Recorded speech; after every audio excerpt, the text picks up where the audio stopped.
It's just us and a fake moon. Please, speak. Thank you.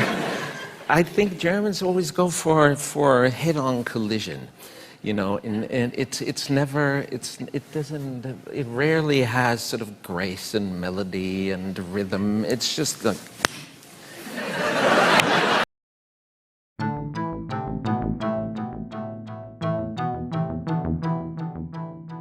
My name is Wang. My friends call me Eric. I'm a private company's owner from Budapest. Since 2010, I have worked together with many European education partners like the Charles University of Prague, South Bohemian University, Zadar University, and Education Ministry of Croatia, and many, many others. But what I have experienced from one of our business partners from Germany destroyed all my beliefs in doing business in Europe. Germany, as the leading political and economic power of the EU, took away my time and my money, destroyed my business and my business partners, and my faith in a clean and rule of law Europe. I call all well-meaning people to fight with me against these mad and brutal business practices of Germany. From my business story, I hope everyone will learn to think twice before entering a business relationship with any public institution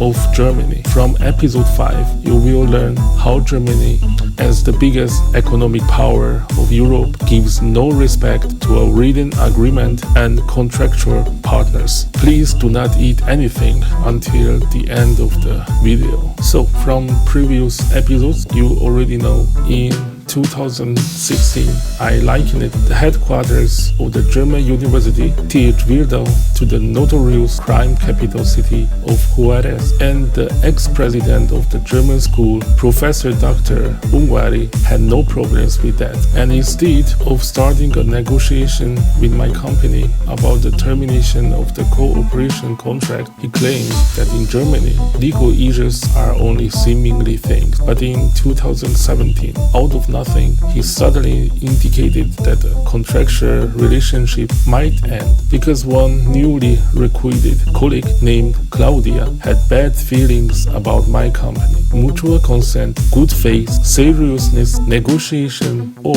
act by the written agreement were unknown concepts for this German public institution. Moreover, the Brandenburg so-called Ministry of Education and Culture representatives, instead of taking a written contract seriously, they lied into my face with an email where they asked me to wait for their response just for drag time. The tactic was exactly like what Ungwari did with me, and misconduct, mismanagement, breach of study are unknown concepts for Germany. I have seen a lot of crazy people in my life, but I never thought I would find the craziest business partner of my life so far in Germany. I only wanted a business relationship with this country, and I took the business as a business. I wanted to receive my contractual rights, but Professor Dr. Ulrich Tippe, the new president of TH Wildau since 2017, took it something else. The way how this person views a written agreement with a business partner is simply a madhouse case. For her, the written agreement means simply nothing, and Ungwari was right in this aspect. He told me well in advance that if he resigned as president, I would not have a partner, which precisely predicted that a written agreement in the eyes of these Germans would mean nothing. There were no hidden or small characters in my company's and the German public institutions contract. All she needed to do is follow written agreement commitments like mutual consent, communication, and good faith. I have warned her and the ex-president countless times that in a civilized world, written agreement cannot be breached. In the end, I already felt that this woman wanted to persuade me to release our business story with them from the past years publicly, and against all basic logic, she never invited me as their contractual partner a single time just to solve an existing and real contractual issue. And she knew it well that with publicity, I will destroy this German public institution's reputation to the ground. She doesn't care how many professors work there, how many students study there who may not be involved in any way, but still will suffer the consequence in the end. She, as a professor doctor of Germany, had every opportunity to behave like a civilized business partner with responsibility.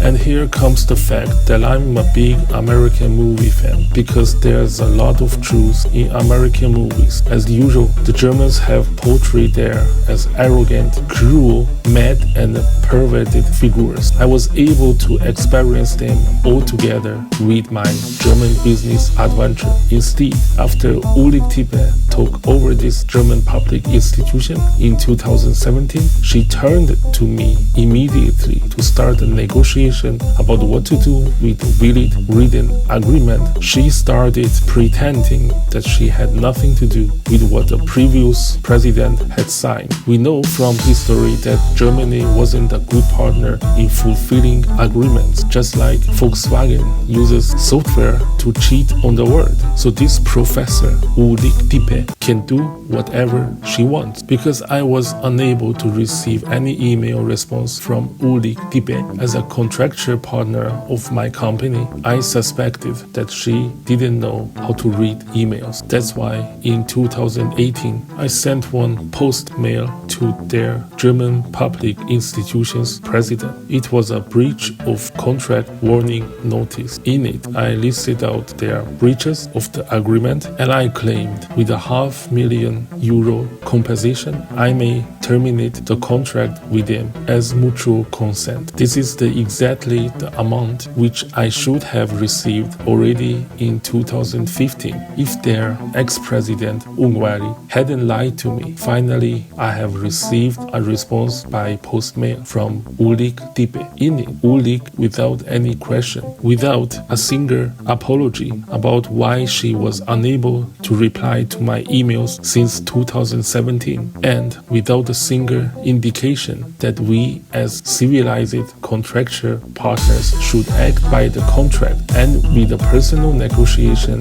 we can clarify our disagreements. She wrote this: the demands of €500,000 is rejected because there is no legal basis to support your demand, and the requirement is missing any basis. In fact, there is no breach of contract. And she was so nice that she even had time to inform me that she accepted my termination of the contract dated November 5 of 2014. It was understandable, right? You asked them to pay a breach of agreement compensation, and you may terminate the contract with them, and their answer was they accepted your termination. I don't know what made Ulrich Tippe professor and doctor, but from the aspect of playing a bastard, this Ulrich was really good. From that moment, I knew that I'm not facing a European country, but with a mad and ruleless old Germany. After failing to start a negotiation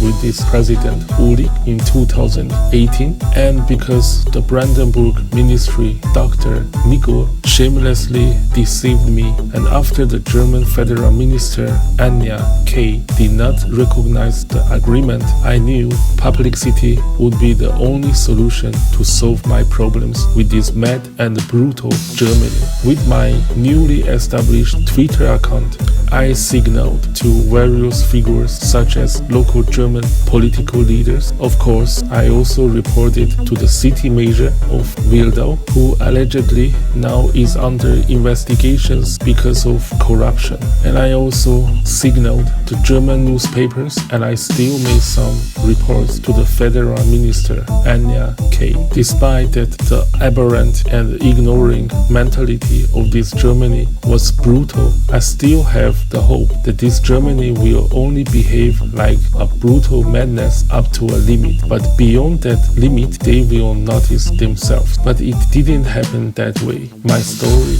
as if it were normal in Germany, German state-funded institution broke a written agreement. Corruption doesn't matter. So in 2019, I made a 3-minute video about the previous year's event, and I had already strongly indicated what a terrible scam we have suffered from Germany, and my private company was a victim of the representatives of this country. I posted this video on the TH Wildau's Twitter site. I seriously hope that this would make them aware, and the madness reached the maximum point, because it is their fault that a contractual partner could not even find a way to communicate with their German business partner. I had no reason to believe that Germany is a rule of law country. Their representatives gave a promise in writing yesterday and forgot about it tomorrow. In this country, not only verbal agreements have no effect, but written agreement neither. How will you arrange your issues with a country like this? And actually,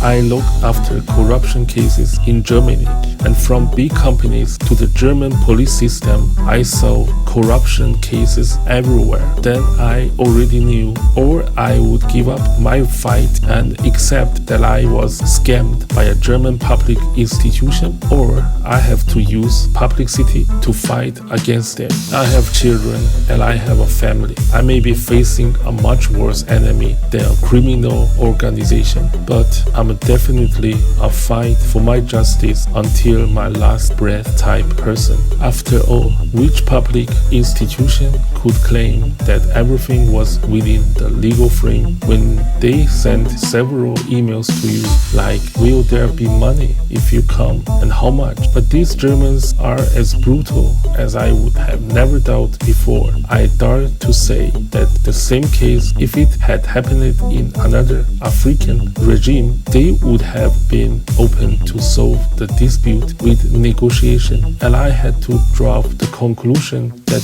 Uli is a mad person, because when I present all this information to her institution's social media, what happened? She blocked my Twitter account. She simply did not want to understand why a business partner said they scammed him. Aberrant, ignorant, and without any self-control. This is a contractual partner of German public institution. And then I knew that this Germany harmed me permanently. I started to feel bad every time I saw a made in Germany product or German company or anything which connected to Germany. It reminded me of this brutally mad German public institution. A couple of months later, one night when I was watching TV with my family, I saw on my phone that an email came from a German lawyer. At first, I thought they finally realized that it was too crazy to scam a contractual business partner, and finally they realized that showing respect to a business partner and a written agreement is the only way to solve this dispute. But when I read into the lines, it turned out that they wanted to threaten me with a law firm from Berlin. They claim that if I don't remove all the negative messages in social media about their German public institution, I will pay it very badly. I felt like I'm the French family father, Mr. Lapetit, in the Inglorious Bastards. I might add also that any information that makes a performance of my duty easier will not be met with punishment. Actually, quite the contrary, it will be met with reward. And that reward will be your family will cease to be harassed in any way by the German military during the rest of our occupation of your country.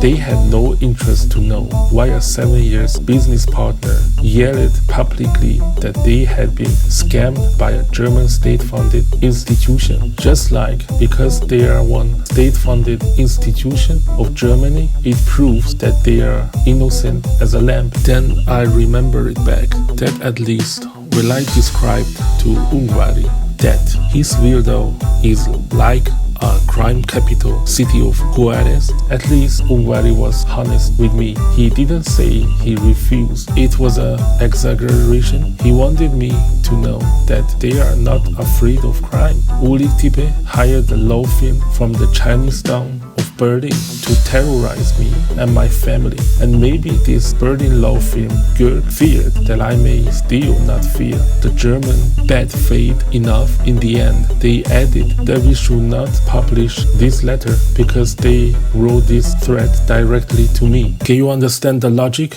A public institution of Germany hired a lawyer to coerce you to accept the losses with you, and they forbid you to make it public. I really don't understand why the TH Wildau, as a German public institution, didn't send me a fish as in the Godfather's scene. Wouldn't that be more efficient?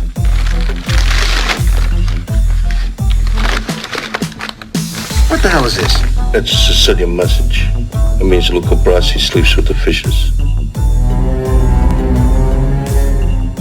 Understandably, a country where once killing million people with toxic gas was watched by people there as it was normal, a state institution in Germany may not be better than that. Self-control, civility, respect, goodwill, good faith meant nothing for them. In my reply letter, I described that I have evidence against them and I have good reason to report them to the police, just not the police of Germany, because Germany as a whole lost my trust. And if they want to know what they did in the previous years, we can discuss it in Budapest. I really thought this was the last of the last point of this wild and brutal mad story. I betted that this law firm will surely advise Ulrich Tibet that actually they would do better if they stop bullying their business partner. But this Germany, not by chance, received the title of the mad brute. The madness of this country is endless. Few months later, I received a letter from the German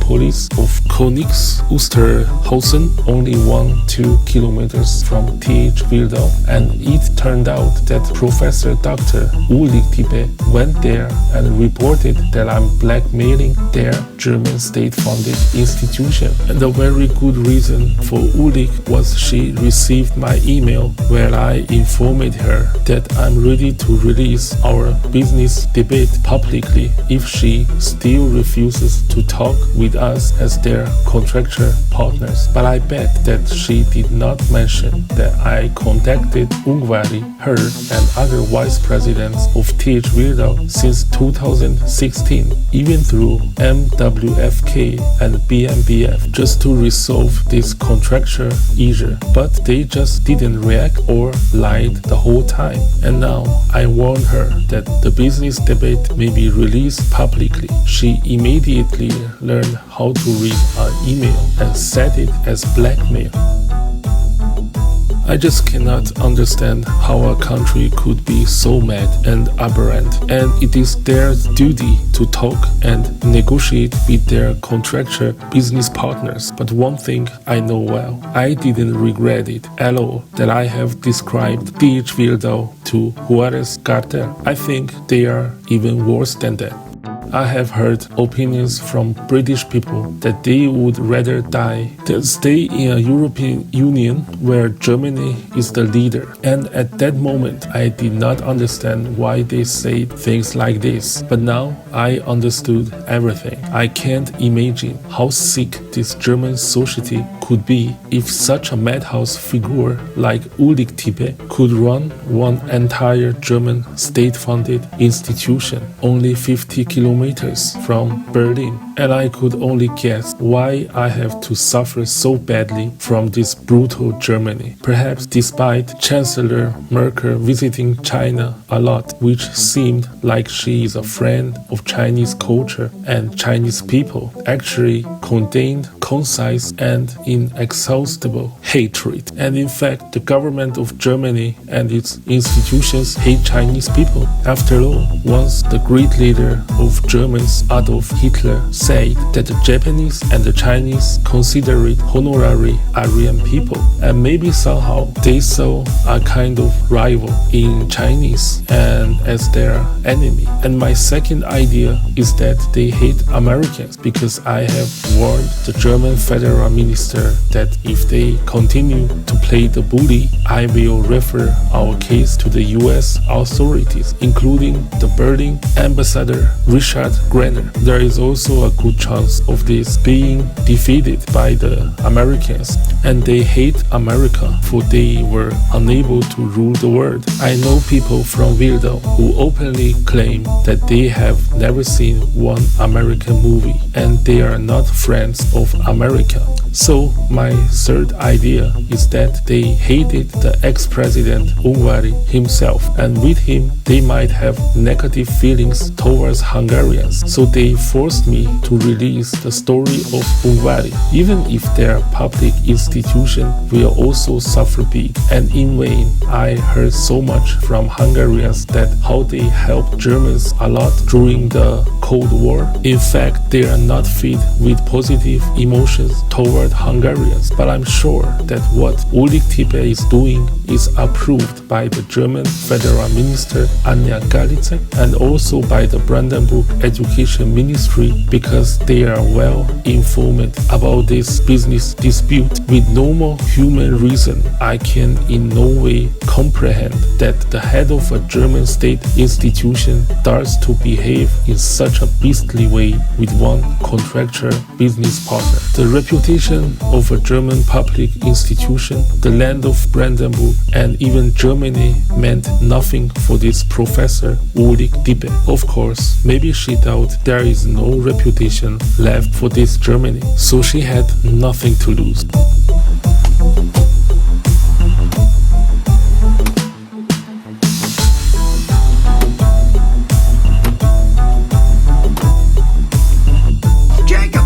Says, Audi, Mercedes, or BMW, which are most reliable? Well, actually, you should say which are least reliable. These days, I would say the least reliable of all those three would be Audi, and then I would say it's really a toss-up. BMW is the second least reliable, and Mercedes is the third. BMW and Mercedes are pretty close together. They both have lots of reliability problems as they age, and both are extremely expensive to repair and very complex to figure out what's wrong with them. So, I mean, I wouldn't buy any of those three, I'll tell you that right now. Ulrich Tippe, as the president of TH Wildau, even had time and goodwill to sue me in a private lawsuit in one of the Hamburg's courts just to stop me saying that they are a corrupt and contract breacher institution. Yet how much German taxpayers' money could she have saved if she had just asked me once, do I have evidence against them? And the Hamburg court of Germany, interestingly, without hearing the defendant, urgently in some respects made a resolution that what I was claiming was false and ordered me not to say so, or a 250,000 euro fine will be waiting for me. I don't know if it has anything to do with reporting my case to the world's #1 democracy, the United States of America, but at least Germany's Hamburg court did not make a decision to put me into jail for years long just because I have been scammed by their German public institution. And out of curiosity, I wrote to TH Wildau's chancellor, Mr. Thomas Lehne, several times, and I wanted to know how much German taxpayers' money had been spent on lawyers just to harass me and my family, and no answers came. I even sent a biblical quote to Mr. Lehne. I hoped it would enlighten them that actually they are a public institution in the European Union, and transparency is not a bad thing. Although I run a small company, I know that in the event of a dispute, I must first meet with my contractual partners because this is one basic contractual obligation to treat each other in good faith. But thanks to Professor Ulrich Tippe, this business dispute went directly to court and police in Germany without one single negotiation between my company and TH Wildau as contractual partners. I wonder what kind of partner can be the one who refuses to listen to you and does not want to negotiate with you but has entered into a contractual relationship with you. I think in the whole world it is called fraud, and Germany, mark my word, you will pay hard for this mad and brutal behavior. And don't forget, there is nothing personal in this story. It's only business. But I will never be able to be a friend of your country, Germany. And the story is still not over.